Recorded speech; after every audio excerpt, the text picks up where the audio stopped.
إله إلا الله وحده لا شريك له وأشهد أن محمدا عبده ورسوله الذي لا نبي ولا رسول بعده اللهم انفعنا بما علمتنا وعلمنا ما ينفعنا وزدنا علما اللهم نور قلوبنا بنور هدايتك كما نورت الأرض بنور شمسك أبدا أبدا برحمتك يا أرحم الراحمين اللهم ارحمنا بالقرآن واجعل القرآن حجة لنا ولا حجة علينا اللهم اجعلنا من أهل القرآن الذين هم أهلك وخاصتك في الدنيا والآخرة amin ya rabbal alamin.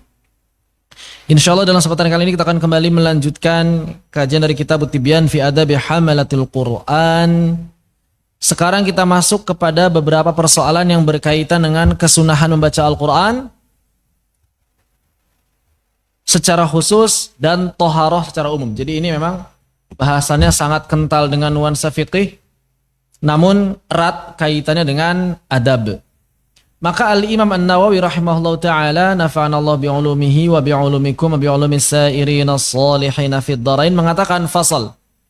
Seperti yang kami sampaikan, bahwa apabila kita menemukan teks yang berada di dalam kotak, maka artinya tambahan dari penerbit, bukan perkataan asli Al-Imam An-Nawawi rahimahullah ta'ala.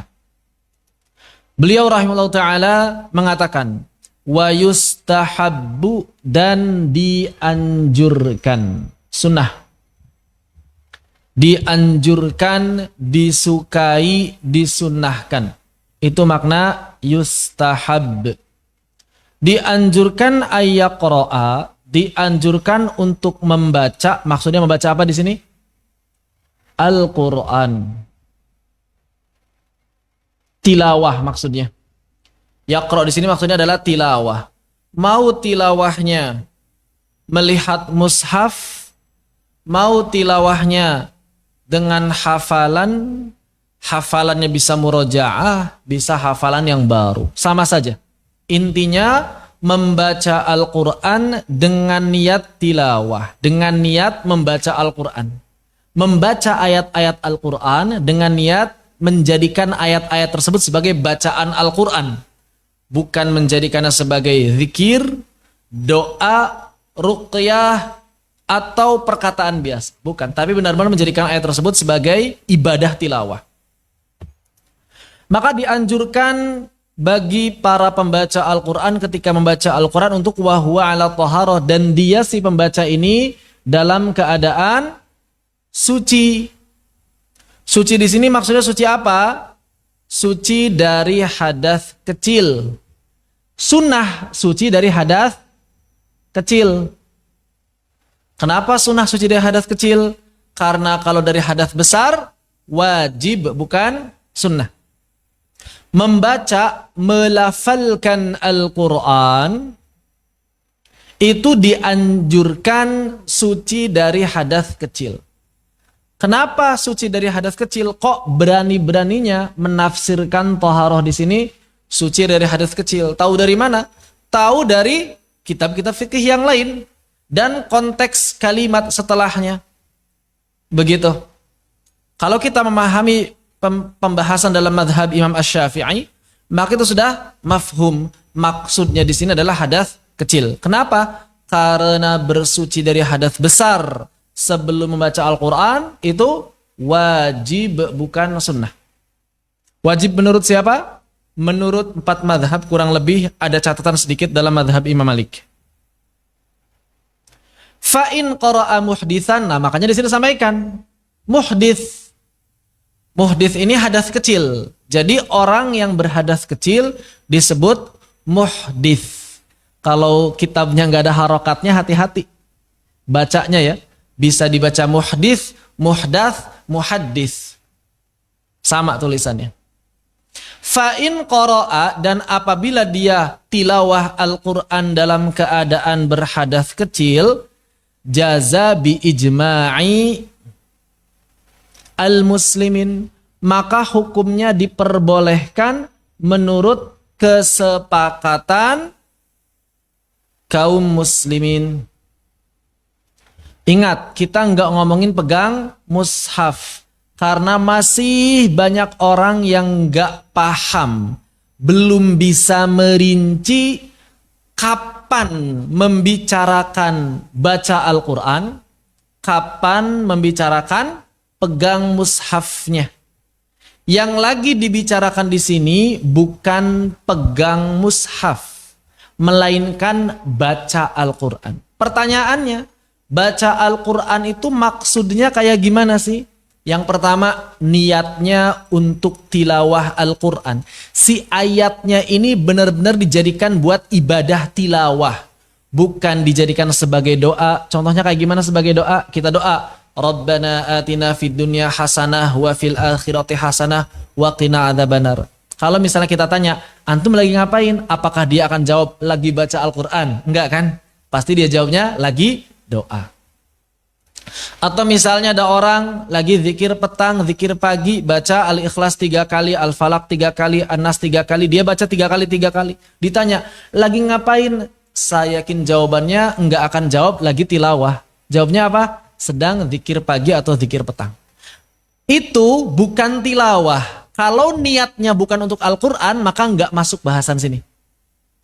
Yang pertama, jadi niatnya untuk membaca Al-Quran. Yang kedua, bahwa yang dimaksud dengan tilawah dalam mazhab Imam Asy-Syafi'i dan pendapat kebanyakan ulama adalah membaca Al-Quran sambil mengeluarkan suara yang bisa didengar oleh telinga sendiri. Jadi kapan disebut tilawah? Saat seseorang melafalkannya dengan suara yang bisa didengar oleh diri sendiri. Dengan kadar seperti itu. Jadi kalau misalnya telinganya bermasalah, enggak mesti kedengaran oleh dia yang sedang bermasalah. Tapi dengan kadar orang normal bisa mendengar bacaannya sendiri. Begitu. Sehingga berarti kalau misalnya ada orang lagi tilawah, tapi tilawahnya itu di dalam hati, atau cuma qomat kamit doang, nggak ada suaranya sama sekali, maka dalam mazhab Syafi'i dan juga 3 mazhab yang lain, Hambali juga Hanafi, ini tidak disebut tilawah. Qomat kamit itu tidak disebut tilawah kalau tidak mengeluarkan suara, kecuali menurut mazhab Imam Malik. Dalam mazhab Imam Malik, qomat kamit sudah cukup menjadi tilawah. Begitu. Makanya kalau kita lagi sholat, rukun-rukun sholat mesti dibaca dengan kadar yang bisa didengar oleh telinga sendiri. Apabila cuma qomat kamit, apalagi baca di dalam hati, itu nggak sah sholatnya. Dan kalau baca di dalam hati, tidak sah menurut 4 mazhab sekaligus.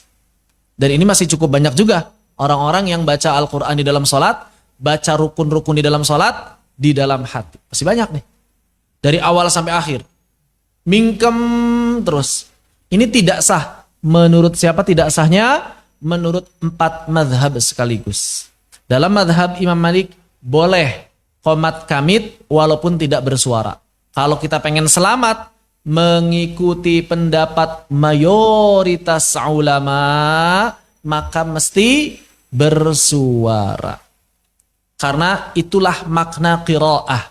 Secara bahasanya memang seperti itu. Orang yang cuma qomat kamit enggak disebut qiraah secara bahasa.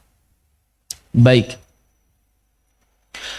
Wal ahaditsu fihi katsirah ma'rufah. Dan hadis-hadis yang menyatakan hal ini yaitu bolehnya membaca Al-Quran dalam keadaan tidak suci dari hadas kecil, maka banyak.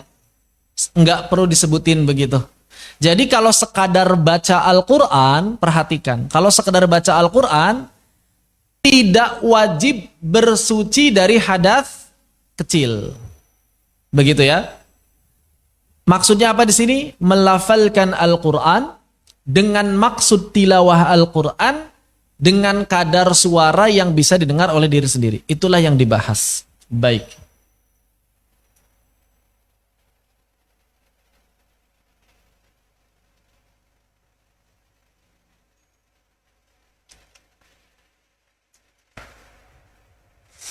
Qala Imamul Haramaini rahimahullahu ta'ala, telah berkata Imamul Haramain rahimahullahu ta'ala, wala yuqalur takaba makruhan. Bahkan kata beliau, makruh aja enggak. Jadi orang yang baca Al-Quran dalam keadaan berhadas kecil, makruh aja enggak. Enggak sampai makruh. Enggak makruh acan begitu. Bal huwa tarikunil afdol. Tapi memang enggak afdol. Yang afdol apa? Wudu terlebih dahulu. Dapat pahala sunnah. Jadi di sini ada pelajaran juga. Tidak setiap meninggalkan sunnah otomatis makruh. Berwudu sebelum membaca Al-Quran itu sunnah. Tetapi meninggalkannya tidak makruh. Umumnya meninggalkan sunnah itu makruh. Tapi ada beberapa sunnah yang ketika ditinggalkan tidak makruh. Contohnya apa? Ini. Membaca Al-Quran tanpa berwudu terlebih dahulu. Dalam keadaan berhadas kecil. Baik. Fa'ilam yajidil ma'a tayammama. Dan kalau enggak ketemu air, maka bertayamum. Ternyata tayamum dalam perkara yang sunnah tidak masalah. Ini kan sunnah aja, pengen baca Al-Quran. Tapi boleh enggak tayamum? Boleh, tidak masalah. Hanya tayamum yang niatnya untuk beribadah sunnah tidak bisa digunakan untuk ibadah yang wajib. Sebaliknya, tayamum yang digunakan untuk ibadah yang wajib boleh digunakan untuk ibadah yang sunnah. Jadi kalau misalnya lagi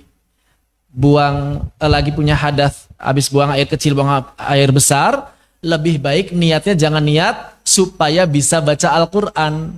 Saya niat tayamum saya bisa baca Al-Quran, berarti nggak bisa dipakai sholat nantinya. Maka yang lebih baik adalah saya niat tayamum supaya bisa beribadah sholat. Begitu. Wal mustahadatu fi zamanil mahkumi bi annahu tuhurun hukmuha hukmul muhdits. Dan orang-orang yang istihadah, wanita istihadah, keputihan, atau laki-laki maupun perempuan yang selalu berhadas.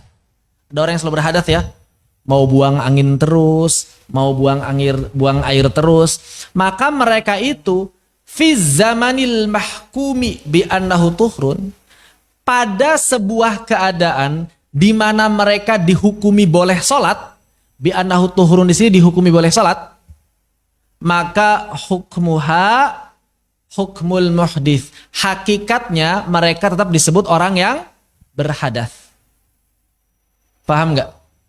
Orang yang istihadah, orang yang selalu berhadas, walaupun mereka sudah berwudu, kemudian salat, maka sebetulnya mereka hukumnya sama seperti orang yang berhadas.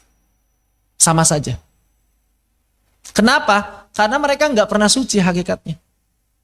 Tapi boleh baca Quran nggak? Boleh. Dengan wudu yang tadi digunakan untuk sholat. Boleh. Tapi kalau sudah batal, maka tidak boleh. Pegang mushaf. Kalau baca Quran doang, silahkan. Nanti hukumnya hukum orang yang berhadas kecil. Berarti baca Qurannya jangan pegang mushaf. Baru setelah itu masalah yang junub. Nah di sini beda. Tadi masalah hadas kecil. Sunnah membaca Al-Quran ketika dalam keadaan hadas kecil. Terus bagaimana orang yang junub? Wa ammal junubu, dan adapun orang yang junub, wal haidu, dan juga haid, fa innahu, maka sesungguhnya ia, yahrumu alaihima, diharamkan bagi kedua golongan ini. Apa saja kedua golongan ini? Junub dan haid. Haram qiraatul Quran, untuk tilawah Al-Quran. Dengan definisi yang tadi sudah disebutkan. Membaca Al-Quran dengan niat ibadah tilawah Al-Quran, mau tilawahnya dengan hafalan, tidak dengan hafalan, murojaah, nambah hafalan sama saja. Intinya menjadikan ayat-ayat yang dibaca tadi untuk menambah pahala tilawah Al-Quran, bukan untuk zikir, doa, atau yang lainnya. Maka mereka diharamkan. Menurut siapa diharamkan? Jumhur, mayoritas ulama. Yang junub, 4 madhab sepakat tidak boleh baca Quran. Orang yang junub, mau laki-laki ataupun perempuan, maka para ulama 4 madhab sepakat tidak boleh membaca Al-Quran. Tidak ada satu ulama pun dari kalangan 4 madhab. Kalau yang membolehkan itu ada, tapi bukan 4 madhab. Itu dari Zahiriyah, madhab minoritas yang jarang diamalkan. Bagaimana dengan orang yang haid? Maka di sini 3 madhab, Syafi'i, Hanafi, dan Hambali, menyatakan orang yang haid sama hukumnya dengan yang junub. Sama hukumnya dengan orang yang junub. La yaqra'ul junuba wal haid syai'an minal Qur'an. Janganlah orang yang junub atau haid membaca sebagian dari Al-Quran. Walaupun hadis ini diperselisihkan kesahihannya. Begitu. Adapun menurut madhab Imam Malik, maka wanita yang haid boleh baca Al-Quran. Terutama mereka yang merupakan penghafal Al-Quran. Atau mereka yang guru Al-Quran. Pengajar Al-Quran. Beserta murid-muridnya. Daripada sekolahnya libur, tetap aja nggak apa-apa. Jalan aja walaupun tahsinnya tahsin Al-Quran. Tetap jalan, dalam madhab Imam Malik diperbolehkan. Begitu. Apa alasannya madhab Imam Malik? Karena dalam madhab Imam Malik, orang haid tidak bisa disamakan dengan orang junub. Orang haid itu nggak bisa mengatur kesucian dirinya. Orang yang junub tinggal mandi, selesai. Orang yang haid kan nggak bisa. Maka ada keringanan bagi para penghafal Al-Quran, bagi guru-guru Al-Quran, juga bagi para murid-murid yang belajar Al-Quran. Dikasih keringanan. Begitu. Dan ini jelas sekali dalam kitab ini. Sekaligus dapat dikatakan sebagai sanggahan atau bantahan sebagian ustadz yang keliru menukil. Keliru menukil. Saya pernah melihat sebuah video yang lewat di media sosial, nggak sengaja nyari-nyari video tersebut, tapi video itu dipotong oleh orang yang mungkin menganggap bahasan tersebut penting, ustadznya sangat terkenal, kemudian lewat di beranda saya, ustadz ini bilang, hukum membaca Al-Quran bagi junub dan haid adalah boleh berdasarkan ijma, kata beliau, sebagaimana disebutkan dalam At-Tibyan. Keliru. Keliru. Dan sayangnya ustadz yang lebih terkenal ini lebih dipercaya omongannya. Saya pernah mengoreksi lewat tulisan, malah banyak yang Anda ini siapa gitu ya, biasa. Kamu siapa memangnya berani ngeritik? Ya salah aja. Mau ustadznya terkenal nggak terkenal salah aja. Ini kitabnya sudah disertakan di sini. Saya yakin cetakan yang manapun sama gitu. Cetakan yang manapun sama, isinya sama. Begitu. Jadi masalah membaca Al-Quran, 3 madhab melarangnya. 3 madhab melarang. Begitu. Ya. Seperti itu. Bahkan kalau nggak salah, ustadz tersebut juga membahas kalau orang yang berhadas kecil pun nggak boleh baca Quran. Tapi kalau nyentuh mushaf malah boleh. Ketuker ya. Nyentuh mushaf malah boleh. Nah ketuker. Makanya kalau saya pribadi, kalau ada kajian yang atau ada pertanyaan yang kurang yakin jawabannya, lebih baik ditahan, jangan nekat menjawab, apalagi over pede kitanya, seakan-akan udah pede banget nih, itu boleh, padahal keliru.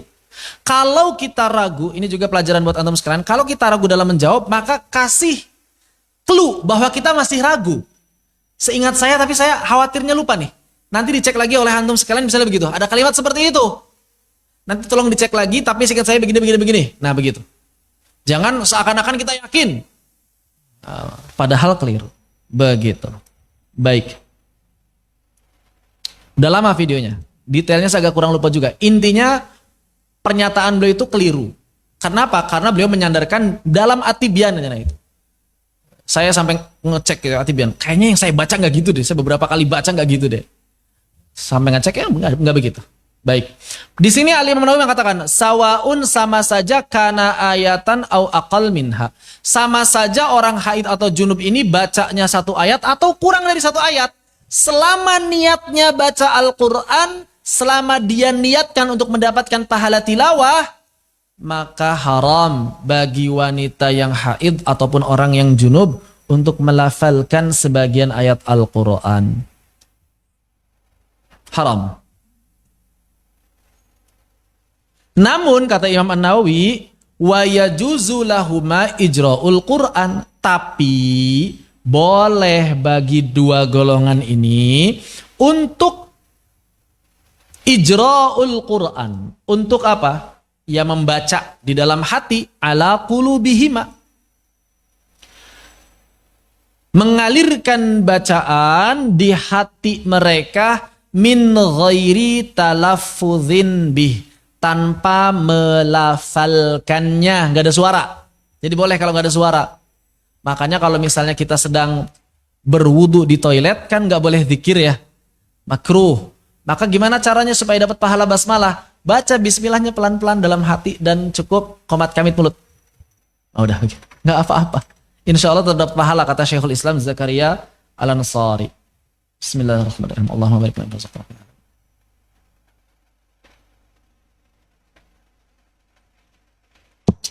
Alhamdulillah. Wa ajma'al muslimuna, dan kaum muslimin telah sepakat ala atas jawazit tasbihi wat tahlil, atas kebolehan membaca tasbih maupun tahlil. Tidak masalah. Tasbih sama tahlil mah enggak apa-apa, orang yang haid junub juga tidak masalah. Subhanallah alhamdulillah wa la ilaha illallah Allahu akbar, subhanallah alhamdulillah wa la ilaha illallah Allahu akbar. Tidak masalah. Tidak ada perbedaan pendapat. Wat tahmidi wat takbir, demikian pula alhamdulillah dan juga Allahu akbar, wassalati ala Rasulillah sallallahu alaihi wasallam, juga demikian bersalawat ke atas Nabi kita Muhammad sallallahu alaihi wa alihi wasallam, wa ghairi dzalika minal azkar, dan selain daripada itu kalau dia niatkan untuk zikir sebelum tidur, atau misalnya ruqyah itu zikir kan? Nggak ada orang yang lagi ruqyah, lagi ngapain? Lagi tilawah? Nggak ada. Lagi zikir, lagi ruqyah. Begitu. Lil junubi wal haid. Jadi boleh kalau diniatkan untuk zikir, walaupun zikirnya berasal dari potongan ayat Al-Quran. Baik dia orang yang junub maupun orang yang haid, maka diperbolehkan. Qala ashabuna, maka para ulama madhab Imam Asy-Syafi'i. Ada yang bawa terjemahan nggak? Ada. Masih ada sebagian penerjemah yang menerjemahkan ini berkata sahabat-sahabat kami. Letterlock banget, itu keliru ya. Bukan sahabat-sahabat kami. Jadi ashabuna artinya adalah para ulama madhab Imam Asy-Syafi'i. Jadi kalau Imam Nawawi bilang ashabuna itu artinya adalah para ulama madhab Imam Asy-Syafi'i. Qala ashabuna, berkata para ulama madhab Imam Asy-Syafi'i. Wa kadza, demikian pula idza qala al-insan, idza qala li insanin, dan demikian pula apabila ada orang yang berkata kepada seseorang, kepada orang lain, dia ngomong cuma kalimatnya itu bertepatan atau mirip dengan kalimat Al-Qur'an. Misalnya ngomong apa? Khudhil kitaba biquwwah. Misalnya begitu. Wa qasada, tapi dia bermaksud bihi dengan perkataan itu ghairul Qur'an, enggak lagi tilawah. Dia niatnya bukan niat tilawah, ngomong doang biasa. Cuma qadarullah lafal Al-Qur'an, maka fahuwa jaiz, maka boleh-boleh saja, tidak masalah. Jadi ayat-ayat Al-Qur'an yang kemudian kita gunakan bukan sebagai tilawah itu tidak masalah. Bukan menjadi Al-Qur'an lagi. Wa kadza ma asbahahu, maka demikian pula segala permasalahan yang mirip dengan hal ini. Qalu, maka para ulama mazhab Imam Asy-Syafi'i mengatakan wa yajuzu lahuma, dan diperbolehkan bagi dua golongan ini ayaqula, untuk mengatakan indal musibati, ketika terkena musibah, inna lillahi wa inna ilaihi raji'un. Boleh. Ini kan ayat Al-Quran. Inna lillahi wa inna ilaihi raji'un. Maksudnya apa? Ente tadi ngapain? Lagi tilawah? Enggak, istirja aja, begitu kan? Idza lam yaqsida al-qiraah, selama dia tidak meniatkannya untuk tilawah, untuk baca Al-Quran. Jadi enggak masalah. Begitu. Qala ashabunal khurasaniyun, ditegaskan oleh para ulama madhab Imam Asy-Syafi'i, cabang madhab Al-Khurasani. Jadi madhab ada, Khurasaniyun ada yang lain, ada beberapa madhab ya. Istilahnya cabang madhabnya. Al-Khurasaniyun dari Khurasan, wa yajuzu ayyaqula 'inda rukubid dabbah, juga diperbolehkan apabila mereka berdua membaca ketika naik kendaraan dengan doa yang diambil dari Al-Quran. Seperti apa? Subhanalladzi sakhkhara lana hadza wa ma kunna lahu muqrinin wa inna ila rabbina lamunqalibun.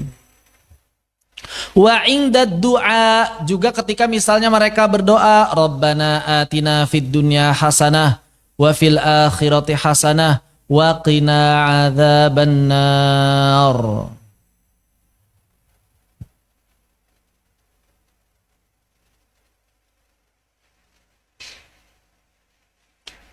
Idza lam yuqsad bihil Qur'an, selama tidak diniatkan bacaan tadi untuk tilawah Al-Qur'an. Jelas insyaallah ya. Jadi di sini ada beberapa hukum. Yang pertama, bahwa orang yang berhadas kecil boleh melafalkan Al-Qur'an dalam tilawah, yang penting tidak menyentuh mushaf. Kalau dia berwudu maka sunnah. Kalau tidak berwudu boleh tapi meninggalkan yang lebih utama. Kalau tidak bertemu air maka dia tayamum. Adapun orang yang haid, nifas atau yang junub, maka dalam madhab Imam Asy-Syafi'i dan juga keumuman pendapat para ulama, haram untuk melafalkan Al-Quran dengan niat tilawah. Adapun kalau niatnya bukan niat tilawah, niat doa, zikir dan lain sebagainya, maka tidak haram. Demikian pula kalau niatnya tilawah tapi tidak sampai dilafalkan, di dalam hati maksimal cuma qomat kamit doang, maka itu masih diperbolehkan karena tidak disebut talafuz, tidak disebut qiraah. Wallahu ta'ala a'lam. Ditambahkan juga di sini qalal Imamul Haramain, berkata Imamul Haramain, fa in qalal junub, maka apabila orang yang junub mengatakan bismillah awil hamdulillah, fa in qasadal qiraah asa. Kalau ada orang lagi junub ngomong bismillah atau alhamdulillah, ditanya niatnya apa tadi? Niatnya tilawah, haram walaupun cuma bismillah doang. Walaupun cuma alhamdulillah doang. Kalau niatnya tilawah, haram. Wa in qasada dzikri, tapi kalau dia niatnya niat zikir, au lam yaqsid syai'a, atau enggak ada niat apa-apa, cuma ngomong aja begitu, enggak punya niat apapun, kosong niatnya, maka yang seperti itu lam ya'tham, tidak berdosa. Jadi orang yang enggak punya niat apa-apa baca ayat-ayat Al-Qur'an enggak dosa. Ente ngapain tadi baca Al-Quran? Oh nggak tahu, refleks aja kayaknya. Ah itu nggak dosa. Ya. Demikian pula wa yajuzu lahuma, tambahan faidah satu lagi, boleh bagi wanita yang haid, laki-laki yang junub, qiraatu manusikhat tilawatuhu, membaca ayat-ayat yang sudah dinasakh hukum tilawahnya. Maka bacaan-bacaan yang syadz, bacaan-bacaan yang sudah enggak termasuk ke dalam Al-Quran, walaupun hukumnya masih berlaku, walaupun dinukil dalam tafsir, walaupun boleh jadi dalil, tetap hukumnya bukan hukum Al-Quran, maka boleh dibaca oleh wanita yang haid maupun laki-laki yang junub. Seperti apa? Misalnya seperti ayat asy-syaikhu wasy-syaikhatu idza zanaya farjumuhuma, dan orang-orang laki-laki maupun perempuan yang sudah menikah, kalau mereka berzina maka rajamlah keduanya. Ini ayat Dulu ada, cuma dinasikh, dihapus, dinasakh, sudah mansuh. Mansuh apanya? Mansuh hukum tilawahnya. Tapi secara hukum syariatnya dihapus gak? Tidak. Ayatnya dihapus, hukumnya tidak dihapus. Jadi dalam kajian nasikh mansuh, ada yang ayatnya dihapus, hukumnya dihapus. Ada yang ayatnya dihapus, hukumnya tidak dihapus. Ini contohnya. Ada yang ayatnya tidak dihapus, hukumnya yang dihapus. Contohnya apa? Ya ayyuhalladzina amanu la taqrabus sholata wa antum sukara. Jangan sholat kalau lagi mabuk. Berarti kalau nggak mau sholat, boleh mabuk. Kan gitu pemahamannya. Cuma itu dihapus. Jadi zaman dulu boleh mabok-mabokan asal jangan deket waktu sholat. Zaman dulu. Sekarang udah dihapus hukum itu. Ada ayat lain ya, bahwa semuanya min amalis syaitan. Begitu. Wallahu ta'ala a'lam. Sampai di sini apa kalian tanyakan? Dipersilakan apabila ada yang ingin ditanyakan. Assalamualaikum waalaikumsalam warahmatullahi wabarakatuh. Kalau seseorang lebih mudah mendatangi langsung kajian fikih, tapi fikih yang tidak terikat ke madhab tertentu, jadi ketika ada bab yang butuh praktek, dia bisa lebih mudah memahami. Apakah tercela? Enggak tercela. Orang awam itu yang penting belajar, mau resmi dalam madhab tertentu ataupun madhab ustadznya, enggak masalah. Orang awam itu enggak masalah. Orang awam datang ke pengajian, dia bermadhab enggak? Pasti bermadhab. Dengan madhab siapa? Madhab ustadznya. Bohong kalau dia enggak bermadhab. Boleh enggak kalau seperti itu? Boleh. Boleh. Tapi jangan menganggap yang seperti itu lebih benar dibanding yang lain. Enggak boleh. Karena ada sebagian orang awam yang datang, ustadznya baca hadis, lalu disimpulkan oleh ustadznya, terus dia bilang, wah ini yang benar nih, enggak madhab-madhaban. Padahal dia ngikutin madhab ustadznya. Iya. Pertanyaannya lebih mulia mana? Imam Malik dengan ustadznya, gitu kan?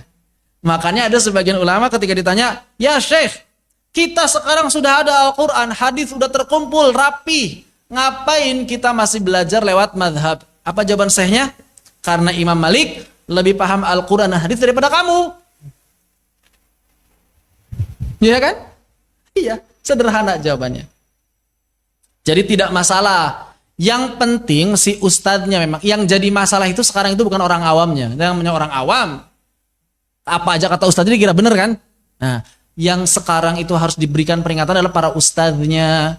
Jangan seenaknya mendoktrin orang-orang awam, seakan-akan perkataannya paling benar, seakan-akan yang bermadhab nggak benar, seakan-akan yang paham dalil cuma dia doang gitu. Seakan-akan imam madhab itu nggak paham dalil. Sekarang kan banyak pengajian seperti itu. Seakan-akan kalau kita belajar Safinah, kita belajar Atibian, mana dalilnya nggak ada ini? Bukan nggak ada, nggak disebutin. Kenapa nggak disebutin? Karena percuma, itu belum tentu paham kalau disebutin.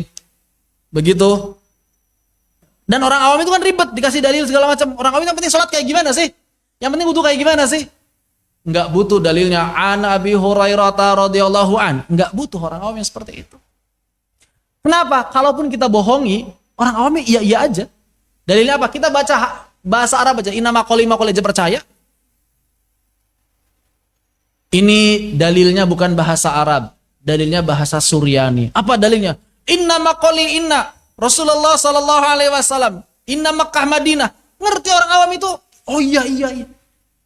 Percuma nyebutin dalil ke orang awam. Iya. Ya apa? Jadi kalaupun antum minta dalil, orang awam minta dalil, antum kasih apapun ngerti aja gitu. Makanya dulu pernah ada juga kisah. Dosen saya di Imarat pernah cerita. Ada orang yang kekeh pengen minta dalil hadisnya apa. Akhirnya ustadz ini cuma an nyebutin nama bapaknya, nama kakeknya, an Muhammad, an Ahmad. Dan dia nggak bilang an Rasulullah SAW. Wa huwa qala. Kata. Oke. Kenapa oke? Kok kamu bilang oke?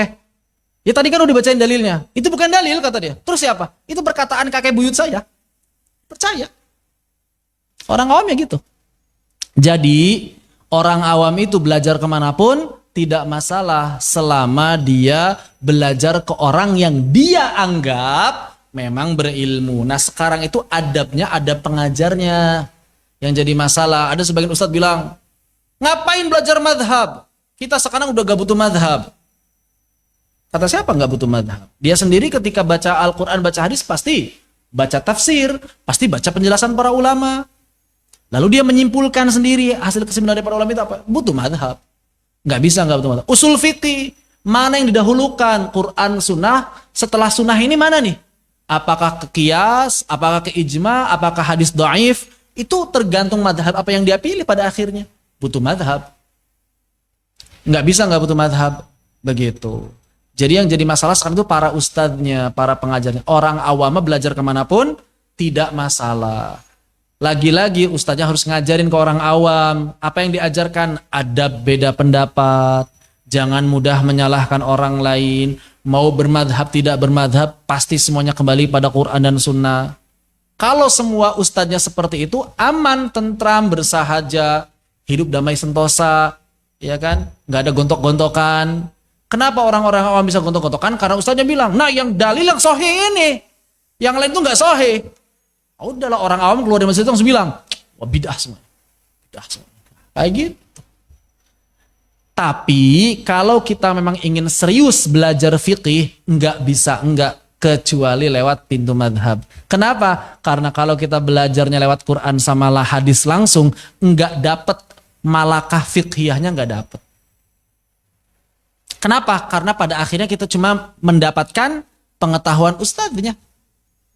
Tapi kalau kita belajarnya itu belajar dari madhab secara bertahap, nanti kita bisa tahu logika para ulama madhab itu ketika menghadapi dalil seperti apa. Nah itu yang harus kita pelajari. Sehingga ketika kita berhadapan dengan dalil, kita bisa menggunakan cara berpikirnya para ulama. Karena kadang-kadang nggak sederhana. Karena kadang-kadang nggak sederhana. Begitu ya. Ya sudah saya pernah sering sampaikan kan, betapa banyak orang-orang yang memahami Al-Quran Sunnah itu salah. Banyak orang yang seperti itu.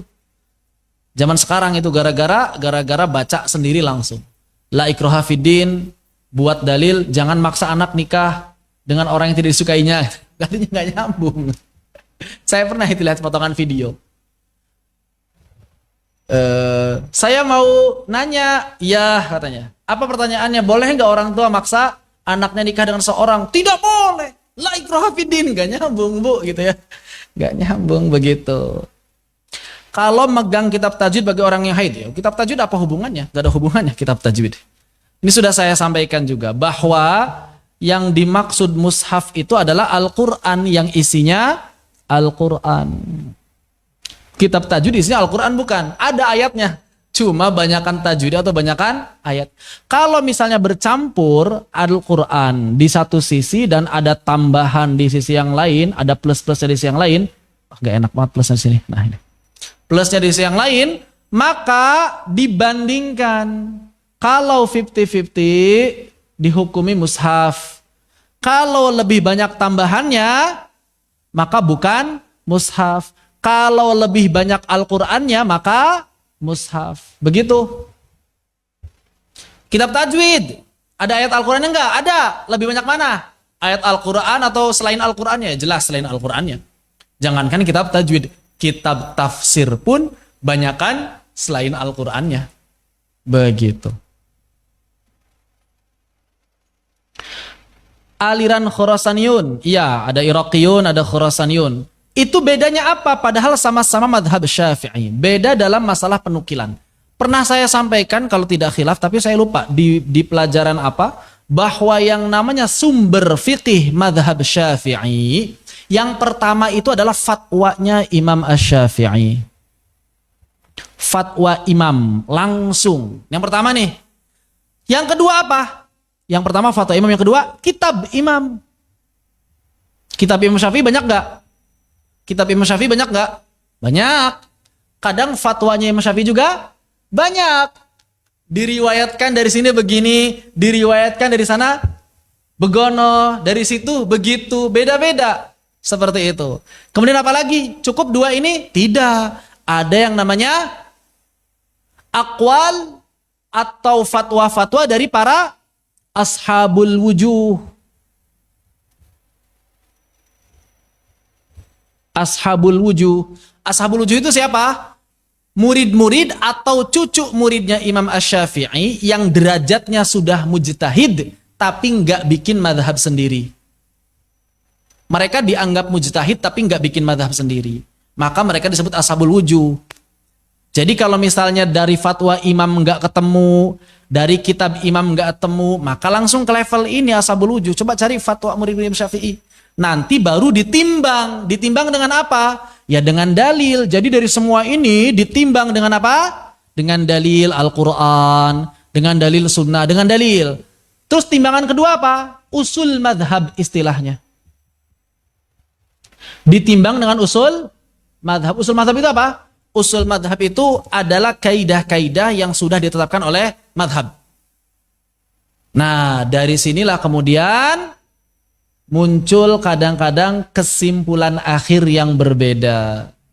Ada Khurasaniyin, ada Iraqiyin, zaman sekarang ada Yamaniyin, ada Misriyin, Ibnu Hajar di Misr, Ar-Rafi'i di Misr, Ibnu Hajar di Yaman, itu kan beda tuh fatwanya kadang.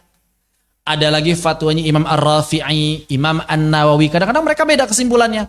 Kata Imam Ar-Rafi'i yang paling sesuai dengan madhab adalah A, kata Imam Nawawi bukan, yang tepat adalah B. Kenapa? Karena kajian di sini yang beda nih. Atau kajian riwayahnya yang beda. Itulah kenapa madhab kadang memiliki pendapat yang berbeda.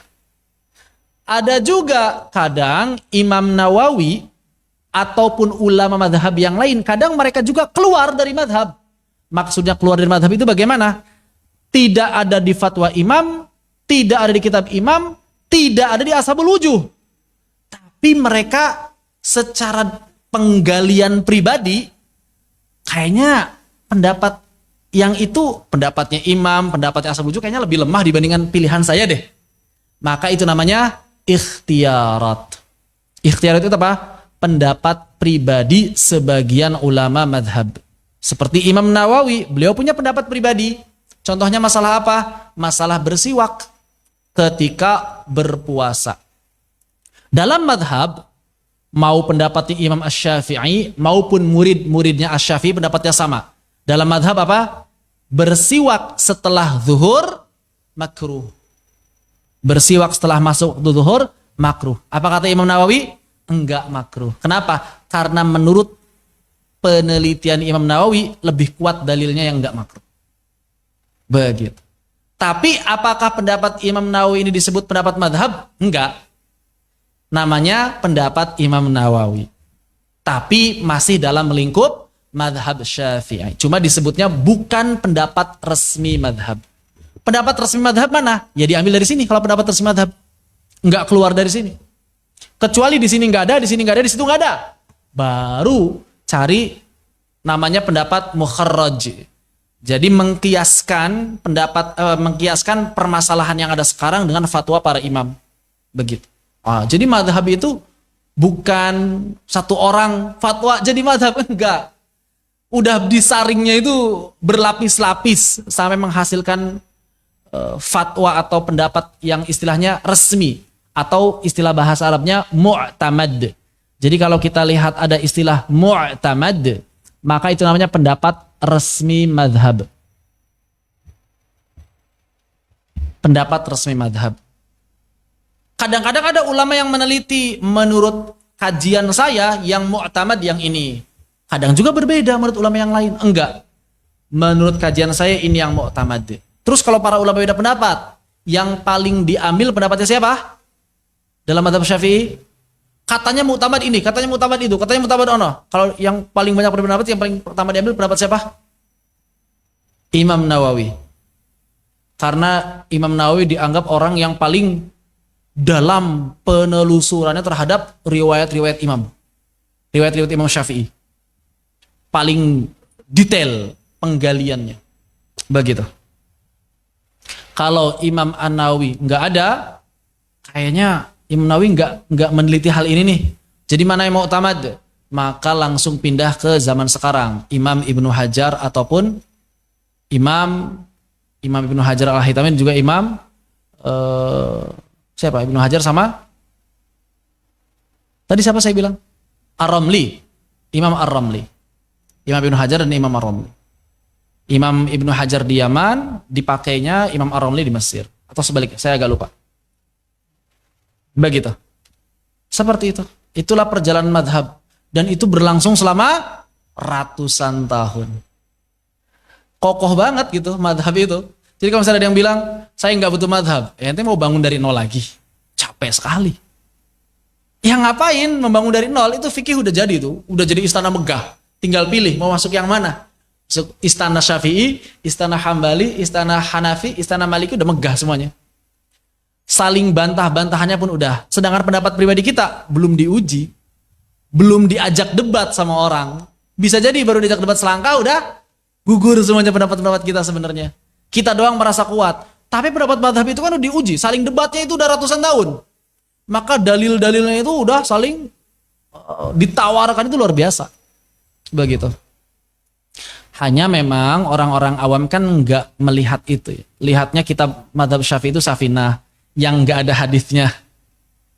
Lihat madhab ini ya, bukan nggak ada tapi tidak dicantumkan. Bukan nggak punya dalil tapi tidak dicantumkan dalilnya. Begitu. Wallahu a'lam. Hukum wanita haid membaca Al-Quran. Kalau hukum wanita haid melafalkan ayat Al-Quran, 3 madhab haram, mengharamkan. Wanita haid atau laki-laki junub haram. Bagaimana kalau menurut madhab Maliki? Kalau madhab Maliki boleh bagi siapa? Khususnya bagi para penghafal Al-Quran, guru-guru Al-Quran ataupun para santri Al-Quran. Begitu. Di sini ya pendapatnya demikian. Jadi kalau 3 madhab, mau jadi pengajar kayak, mau jadi guru kayak, penghafal kayak, haram. Tapi kalau dalam madhab Maliki ada keringanan wabil khusus bagi para penghafal Al-Quran, bagi guru-guru Al-Quran, bagi murid-murid Al-Quran, maka diperbolehkan. Bahkan sebagian ulama Malikiyah mengatakan pokoknya seluruh wanita haid boleh baca Al-Quran. Begitu. Yang penting jangan nyentuh mushaf, karena 2 hal yang berbeda ya. Nyentuh mushaf nanti ada babnya tersendiri. Demikian. Jadi acuannya bukan banyak hafalan, tidak punya banyak hafalan, bukan. Penghafal atau bukan. Mau hafalannya cuma Falak, Al-Ikhlas, dan An-Nas, tapi kalau dia penghafal Al-Quran, ya nggak apa-apa, silahkan. Begitu. Jadi acuannya bukan banyak hafalan atau bukan. Ya. Pokoknya berapapun hafalan yang dimiliki oleh seseorang, selama dia berusaha menjaganya, maka dia terhitung sebagai penghafal Al-Quran. Mau hafalnya 30 juz, mau hafalan juz 30, sama. Dia penghafal Al-Quran selama terus murojaah. Pernah hafal 30 juz, enggak murojaah, bukan penghafal Al-Quran. Begitu.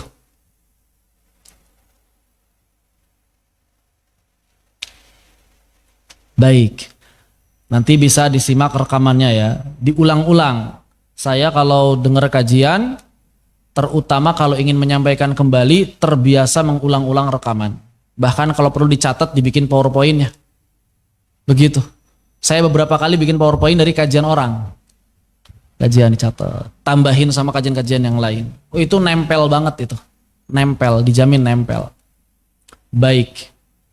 Berikutnya lafit tayammum li qiraatil Quran. Berkaitan dengan fasal, berkaitan dengan masalah tayamum. Masih lanjutan yang tadi berarti bagi siapa? Bagi orang yang junub maupun haid.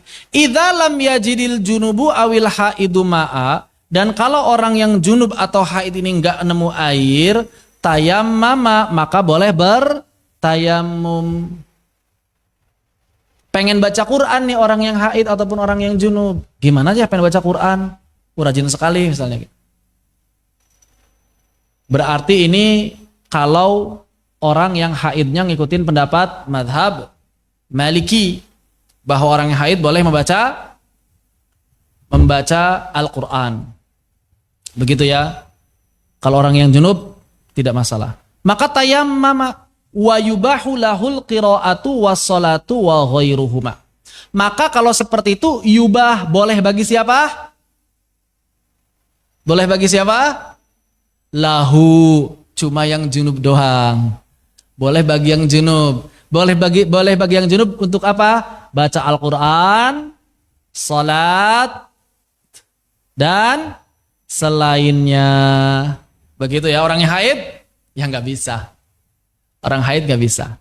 Maka di sini sebetulnya wallahu alam ya, apa alasan Imam An-Nawawi menyebutkan juga orang haid di sini tanpa mengurangi rasa hormat kita kepada beliau, agak mubazir sebetulnya ini. Kalimat awil haid ini agak mubazir. Wallahu alam, saya belum tahu hikmahnya. Karena mau tayamum enggak tayamum juga tetap enggak boleh baca. Iya kan? Saya enggak boleh baca. Begitu. Mungkin maksudnya begini, wallahu alam ya, mungkin maksudnya wanita haid yang sudah suci, mungkin seperti itu. Jadi wanita haid yang sudah suci tapi nggak nemu air, mungkin kalau itu masuk akal. Wanita haid sudah suci, nggak temu air, maka silakan bertayamum. Nah, itu mungkin ya, kemungkinan besar yang paling masuk konteks itu. Paling masuk konteks itu, ditafsirkannya seperti itu. Karena kalau kita maknai atau terjemahkan secara letterlek, ya nggak bisa. Berarti kalau kita mau nerjemahin kitab ini, orang yang sedang junub atau wanita yang telah berhenti dari haid, namun tidak menemukan air untuk bersuci, nah begitu terjemahannya. Jadi kita harus melihat konteks supaya tetap masuk akal. Tayammama, maka silakan bertayamum. Baik. Fa'in ahdatsa, terus kemudian udah tayamum nih, berhadas. Hadas apa di sini? Hadas apa di sini? Kecil apa besar? Fa'in ahdatsa, dan kalau dia berhadas, hadas apa? Hadas kecil. Jadi kalau istilah ahdatsa itu selalu hadas kecil. Jadi kalau hadas besar itu disebutnya junub atau haid aja. Begitu. Kalau ada istilah ahdatsa, muhdits, orang yang berhadas, itu adalah untuk hadas kecil. Maka kalau dia berhadas, udah tayamum. Tadi udah tayamum nih. Si junub sama orang yang baru berhenti haidnya udah tayamum. Kemudian berhadas. Harumat alaihi shalah. Maka jelas nggak boleh sholat. Jelas ya. Walam yahruma alaihi qiraah. Tapi enggak haram baca Qur'annya. Kenapa? Karena ke-cover sama tayamum yang pertama. Paham gak maksudnya ini? Gambarannya ada orang junub. Ini hadas apa? Hadas besar. Terus ngapain dia? Tayamum kan? Tayamum. Berarti tayamum ini mewakili apa? Mewakili mandi atau mewakili wudhu? Mewakili mandi atau mewakili wudhu tayamum di sini? Mewakili mandi atau wudhu? Tayamum di sini? Mewakili mandi atau mewakili wudhu tayamum di sininya? Mandi, mewakili mandi tayamum di situnya. Makanya ketika orang ini berhadas, hadas kecil, berarti tayamum yang di sini batal secara total enggak? Enggak, yang batal apanya? Hadas kecilnya aja. Maka kemudian setelah berhadas dia tayamum lagi kan? Tayamum lagi. Oh belum ke sini. Nah ketika dalam keadaan berhadas, boleh baca Quran nggak? Kalau sholat nggak boleh, jelas ya. Lagi berhadas. Pertanyaan sekarang, boleh baca Quran nggak? Boleh melafalkan Al-Quran nggak? Boleh. Kenapa boleh? Kan masih junub. Karena sudah tercover oleh tayamum yang tadi. Dan hadas di sini enggak membatalkan tayamum yang pertama. Begitu. Jadi dia hukumnya hukum orang yang hadas kecil. Maka boleh bagi dia untuk membaca Al-Quran, duduk di masjid, wa ghairuhuma, dan selain itu mimma la yahrumu alal muhdits, dari perkara-perkara yang tidak diharamkan atas orang yang berhadas kecil. Begitu.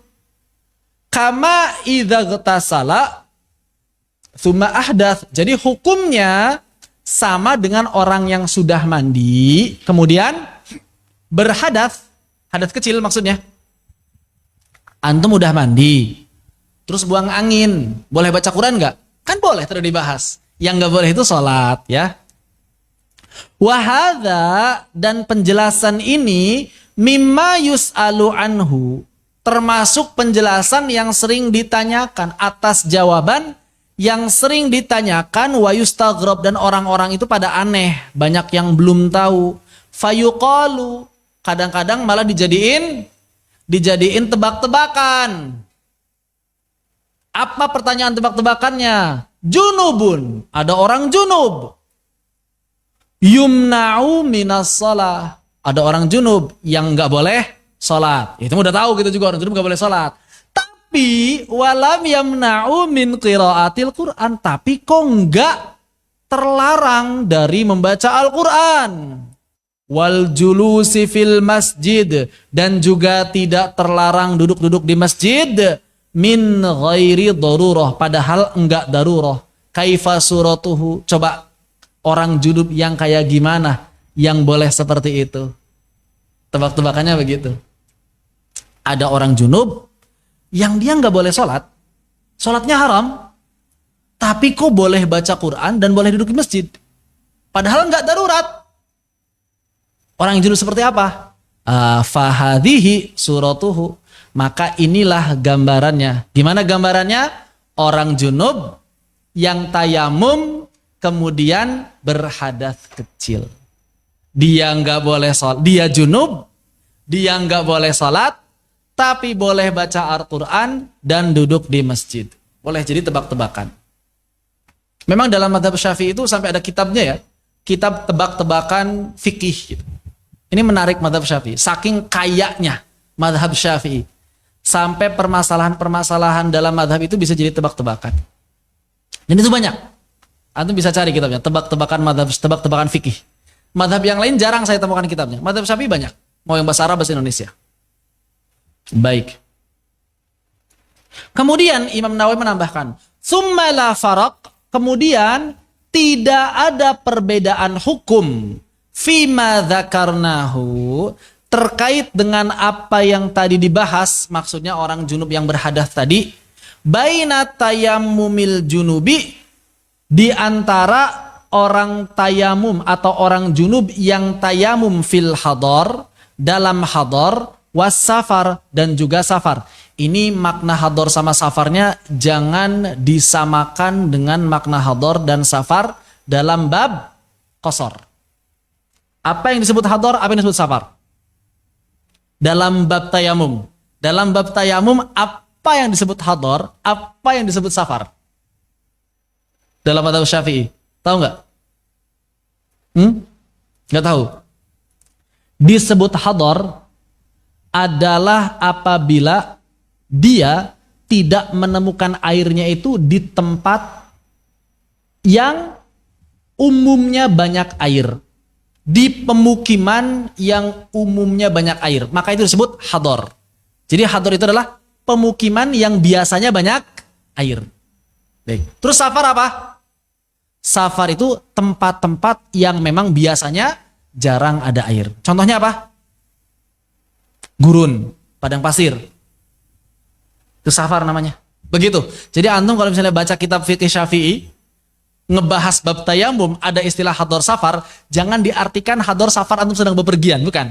Walaupun antum sedang bepergian, kalau ternyata ada di pemukiman, bepergiannya itu di pemukiman, itu masuknya hukum hadar. Itu masuknya hukum hadar. Begitu. Wa dzakara ba'du ashabi Syafi'i, dan sebagian murid-murid Imam Asy-Syafi'i mengatakan annahu idza tayammama fil hadar istibahas shalah. Kalau dia tayamumnya itu di pemukiman yang biasanya ada air, maka tayamumnya cuma boleh buat sholat doang. Kenapa? Karena biasanya ada air, ntar juga ada air lagi insyaallah, begitu. Wala yaqra'u ba'daha, dan tidak boleh membaca Al-Quran setelah sholat. Nggak boleh, cuma boleh sholat doang. Sebagian ulama Syafi'i berpendapat seperti itu. Kenapa? Karena kehilangan airnya perkara yang langka, jarang terjadi, jarang ada kehilangan air di sana. Maka dia hanya boleh melakukan ibadah yang penting-penting saja, yang wajib-wajib saja. Tapi kalau di safar, kan memang udah biasa nggak ada air, ya udah boleh ngapa-ngapain, kan biasa juga nggak ada air. Wala yajlisu fil masjidi, dan juga nggak boleh duduk di masjid. Ini kata salah satu pendapat. Wasohih, tapi pendapat yang benar kata Imam Nawawi dalam madhab, jawazu dzalika kama qaddamna. Tetap boleh sebagaimana yang telah kami sampaikan. Baik, sampai di sini. Apakah ada yang tanyakan? Dipersilakan apabila ada yang tanyakan. Agak panjang pembahasannya ini sebenarnya.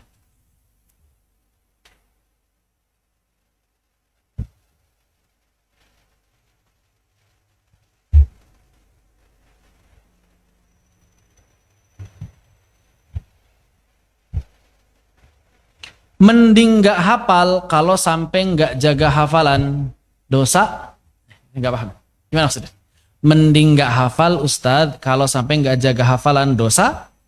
Kok saya gak ininya apa namanya gak mudeng pertanyaannya di mana? Insya Allah disimak lewat rekaman, dipersilahkan. Yang mau izin dipersilahkan. Bagaimana cara tayamum untuk diri sendiri?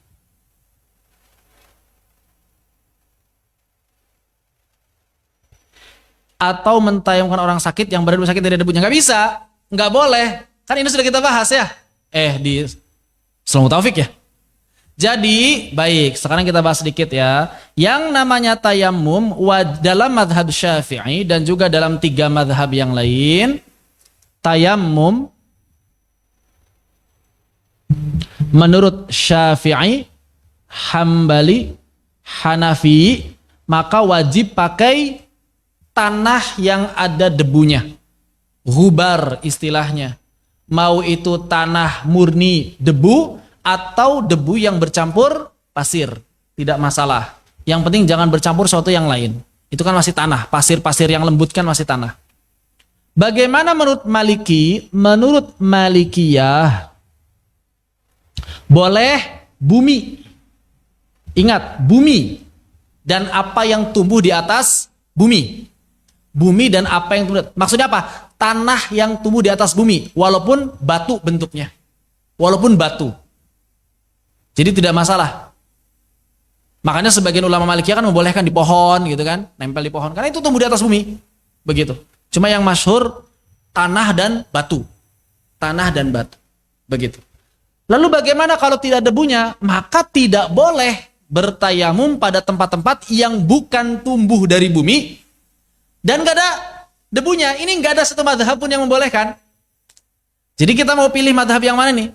Kalau kita yakin dengan pendapat 3 madhab, maka pakai batu pun gak boleh. Harus benar-benar debu. Begitu. Tapi kalau kita yakin dengan pendapat Malikiyah, silakan. Pakai batu sekalipun. Gak ada pendapat yang lain. Lalu bagaimana kalau di rumah sakit? Maka pilihannya diwudukan dengan air kalau memang masih bisa berwudu. Nggak perlu nyari-nyari tayamum. Airnya masih ada? Ada. Boleh kena air nggak dokter? Boleh. Yang penting yang lukanya nggak. Ya udah. Yang kena air itulah diwudukan. Yang nggak boleh kena air diusapkan. Udah. Dalam madhab Malikiyah boleh seperti itu. Selesai. Misalnya ada luka di bagian tangan di sini kan, panjang, di plester. Berarti bagian yang tidak kena plester diwudukan. Nanti yang plesternya diusap. Dalam madhab Maliki boleh seperti itu. Kalau Syafi'i boleh nggak begitu? Enggak, bukan enggak lebih tepatnya. Belum cukup. Jadi kalau dalam madhab Syafi'i, wudu, kemudian tangan wudu juga, kemudian ini dibasuh yang tidak ada plesternya, yang ada plesternya diusap. Setelah itu apa? Sebelum lanjut ke kepala, tayamum dulu. Kenapa tayamum dulu? Kan ini belum suci, belum sah. Betul nggak? Maka sebelum lanjut ke kepala, tayamum dulu. Tayamum. Jadi masalah, ininya lukanya di tangan. Pas tayamum, sah nggak tayamumnya? Kan enggak, ada lukanya. Terus lanjutin ke kepala, terus lanjutin ke kaki. Setelah itu sholat, kalau sudah sehat, mesti diulang. Itu Syafi'i. Repot nggak? Repot banget. Tapi pahalanya paling besar. Karena berhati-hati. Kenapa kok mesti diulang? Karena wudunya nggak sah, tayamumnya pun nggak sah. Kan tayamumnya nggak sah di sini. Kecuali kalau lukanya di kepala, misalnya kepalanya diperban itu sampai penuh gitu kan. Terus kemudian dia berwudu. Pas kepala cuma diusap, tapi kenanya kena perbannya. Maka untuk mengganti kepala bagaimana? Tayamum. Tayamumnya wajah kena, tangan kena. Berarti tayamumnya sah. Maka berarti lanjutkan ke kaki. Maka mesti diulang nggak sholatnya? Nggak mesti diulang. Tapi dengan syarat lagi, ada syarat. Panjang. Begitu ya. Terus gimana kalau nggak boleh kena air sama sekali? Maka ditayamumkan. Ambil debu. Harus ini apa namanya? Harus kerja. Ambil debu sedikit ya nggak apa-apa. Masa sih nggak ada debu di Depok? Kayak berdebu banget Depok ini. Apalagi sekarang lagi panas-panasnya. Debunya banyak banget. Banyak ini. Insya Allah. Saya kayaknya belum nemu tempat di Indonesia yang nggak ada debu. Hampir semuanya berdebu. Bahkan di perkotaan sekalipun, yang banyak gedung-gedung tinggi, luarnya berdebu. Tetap. Halaman itu berdebu. Bank di dalamnya bersih. Di luarnya berdebu. Itu bisa dikumpulin tuh kan. Bahkan rumah sakit kadang-kadang di halaman banyak debunya kan. Tinggal disapuin debunya. Iya, dapat insya Allah. Begitu. Agama Islam mudah, tapi jangan diremehkan. Sebagian orang meremehkan. Nggak apa-apa ini mah sah. Sah kata siapa gitu. Sah kata diri sendiri gitu. Tidak seperti itu.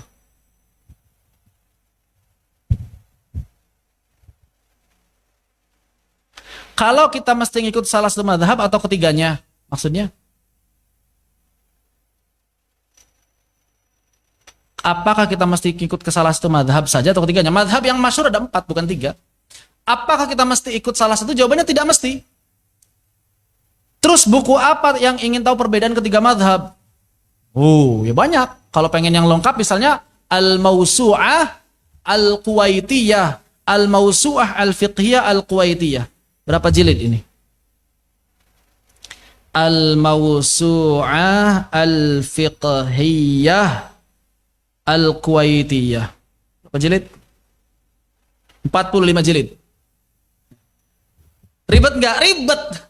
Makanya para ulama kalau ngajar itu nggak banyak-banyak madhab, bukan karena pelit, bukan karena fanatik, bukan. Karena takut ngerepotin orang awam. Sebenarnya gitu. Makanya saya pun kalau menyampaikan pendapat di luar madhab Syafi'i, hanya pendapat-pendapat yang lebih mudah saja untuk alternatif. Karena kita boleh memilih pendapat yang manapun, yang penting konsekuen dengan pendapat tersebut. Dan jangan campur aduk sesuai dengan hawa nafsu. Maksudnya bagaimana? Jangan dipilih yang gampang-gampang dari semua madhab, itu nggak boleh. Jangan dipilih-pilih yang gampang-gampang dari semua madhab. Begitu ya. Begitu. Saya pernah lihat orang di pesawat tayang hanya meneriakkan kerinding. Itu tidak sah. Tidak sah menurut 4 madhab. Tidak sah menurut 4 madhab.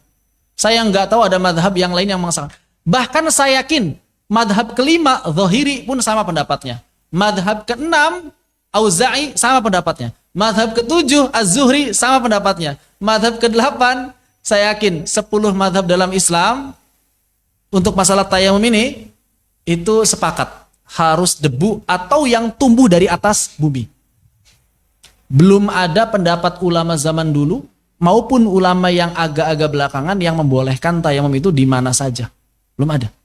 Apalagi pesawat yang nggak ada debunya, kan udah kesedot sama AC. Bersih banget itu pesawat itu. Kalau ada pesawat yang berdebu itu dimarah-marahin pramugari. Habis. Mungkin kalau bus masih ada itu bus Pantura ya. Pernah naik bus Pantura nggak?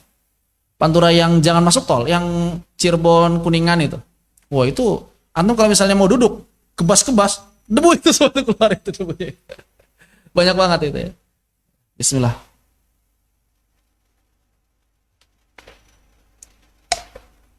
Ya memang ya, zaman sekarang itu banyak pendapat yang aneh-aneh. Yang nggak jelas sumbernya dari mana. Terus bukunya disebar begitu ya. Kita nganggap itu benar. Padahal sumbernya dari mana nggak jelas. Dan itu banyak. Zaman sekarang itu banyak sekali. Makanya penting bagi kita untuk belajar pada orang yang benar-benar amanah terhadap ilmu. Tidak membuat perkara baru dalam perkara-perkara yang sudah dibahas oleh para ulama zaman dulu. Dan oleh karena itu pula kebanyakan ulama menilai sudahlah kalau belajar fikih mah lewat madhab saja. Karena sudah teruji. Begitu. Jika orang sakit boleh dengan air, tapi dalam kondisi tidak bisa bangun, apakah air harus mengalir? Harus dialirkan. Dialirkan oleh orang yang sehat. Maka orang yang sehat selain harus bisa wudhu buat diri sendiri, harus bisa mewudukan orang lain. Begitu. Belajar cara mewudukan orang lain. Aduh saya nggak bisa ngalirin air nih. Alirkanlah, bantuin. Jangan egois. Ya, jangan egois, harus diwudukan. Jangan kemudian, udahlah, Gak usah sholat aja tergampang di fidyah, nggak bisa begitu. Nggak boleh. Kecuali kalau memang benar-benar udah sama sekali udah bisa ngapa-ngapain. Sadarnya pun kadang-kadang gitu ya. Terus boro-boro mau sholat, baru sadar udah linglung kemana. Itu kan orang-orang yang udah stroke segala macam kan. Susah gitu. Ya sudah. Kalau yang begitu baru fidyah nanti. Selama dia masih bisa berwudu, wudu. Saya kalau di opnam, saya beberapa kali di opnam. Karena GERD-nya sering kambuh saya. Kalau GERD kambuh ya sudah ke rumah sakit, di opnam. Bisa sampai sejam 2 jam kalau lagi parah itu. Kadang-kadang lewat maghrib, lewat isya. Yang repot itu pas lewat maghrib, kalau lewat isya saya nunggu selesai. Tapi kalau maghrib nggak bisa nih, ditungguin pasti pada isya. Apa yang harus dilakukan? Ya wudu, kamar mandi. Setelah bisa kamar mandi. Begitu. Kalau nggak bisa kamar mandi bagaimana? Ya diwudukan, minta air, siramkan. Tapi alhamdulillah sih belum pernah diwudukan. Maksain wudu. Paling kalau nggak ambilin air doang, wudu sendiri. Begitu. Nggak boleh asal wudunya pun. Selama bisa wudu harus wudu. Selama ada air harus bisa pakai air. Nggak bisa wudu sendiri, diwudukan. Demikian ya. Allahu ta'ala a'lam. Baik. Sampai di sini apa yang ditanyakan? Udah jam 9. Kayaknya kita sampai di sini dulu. Tadi sampai mana? Di tengah fasal ya, nggak apa-apa. Oh, sampai di sini nih. Sampai ini ya. Sampai di sini. Halaman. Ya, antum ingetin aja lah. Antum kasih garis atau apa. Karena kita beda kitabnya. Sampai. Kalau di sini sampai mana nih? Mau di sini. Baik. Ada tangan kembali, dipersilakan. Lebih detail bisa disimak rekaman kajian kitab Ushul Mutafiq. Ada bab tayamum, ada bab thaharah. Itu lebih detail. Masalah thaharahnya. Karena ini sebetulnya bukan kitab fikih, kitab adab, cuma berkaitan dengan Al-Qur'an, makanya dibahas. Ada yang tanya? Tidak ada? Alhamdulillahirabbil alamin. Kalau demikian, semoga Allah Subhanahu wa taala senantiasa menjaga kita, memudahkan kita dan menjadikan kita termasuk orang-orang yang komitmen terhadap hukum-hukum Al-Qur'an dan kemudian berbahagia di dunia maupun di akhirat. Amin ya rabbal alamin. Fa aqulu qouli hadza wa astaghfirullah li wa lakum. Subhanakallahumma bihamdika asyhadu an la ilaha illa anta astaghfiruka wa atubu ilaik. Allahumma shalli afdhalas salatina ala asadi makhluqatika sayyidina Muhammad wa ala alihi washabbihi wasallim adada ma'lumatika wa midada kalimatika. Kullama dzakaraka dzakiruna wa ghafala an dzikrihil ghafilun. Bismillahirrahmanirrahim. Wal 'asr. Innal insana lafi khusr. Illa alladhina amanu wa 'amilus solihati wa tawassaw bil haqqi wa tawassaw bis sabr. Assalamualaikum warahmatullahi wabarakatuh.